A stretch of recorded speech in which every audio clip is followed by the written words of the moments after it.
মাননীয় মুখ্যমন্ত্রী ক্ষমতায় আসার পর থেকেই রাজ্যের বিভিন্ন জনগণের জন্য একাধিক প্রকল্পের সূচনা করেন।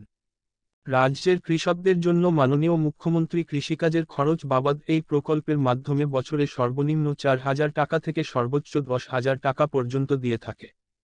সম্প্রতি মাননীয় মুখ্যমন্ত্রী লোকসভা ভোটে বিপুল সংখ্যক ভোট পেয়ে জয়ী হওয়ার পর ঘোষণা করলেন কৃষক বন্ধু প্রকল্পের মাধ্যমে রাজ্যের 1,05,00,000 কৃষকের অ্যাকাউন্টে সরাসরি টাকা পাঠিয়ে দেওয়া হবে। এর জন্য রাজ্য সরকার বরাদ্দ করেছে মোট 2,900 কোটি টাকা। কোন তারিখে টাকা পাবেন, কিভাবে স্ট্যাটাস দেখবেন, বিস্তারিত জেনে নিন। টুইট বার্তার মাধ্যমে মাননীয় মুখ্যমন্ত্রীর ঘোষণা। মাননীয় মুখ্যমন্ত্রী মমতা বন্দ্যোপাধ্যায় তার অফিসিয়াল এক্স হ্যান্ডেল থেকে 12ই জুন বুধবার বিকেল নাগাদ একটি টুইট বার্তার মাধ্যমে জানিয়েছেন, খারিফ মরশুমে চাষের জন্য কৃষকদের অ্যাকাউন্টে টাকা দেওয়ার প্রক্রিয়া গতকাল 12ই জুন বুধবার থেকে শুরু হয়ে গেছে। এছাড়াও মাননীয় মুখ্যমন্ত্রী 2019 সালের পর থেকে আজ পর্যন্ত কৃষক বন্ধু প্রকল্পের মাধ্যমে রাজ্যের কৃষকদের মোট 18,234 কোটি টাকা দিয়েছি দাঁড়ি।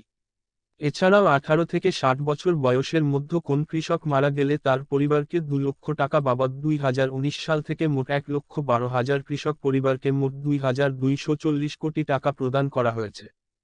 আপনি কবে টাকা পাবেন? কৃষক বন্ধু প্রকল্পের খারিফ শস্যের টাকা রাজ্য সরকারের তরফ থেকে অলরেডি দেওয়ার কাজ শুরু হয়ে গিয়েছে।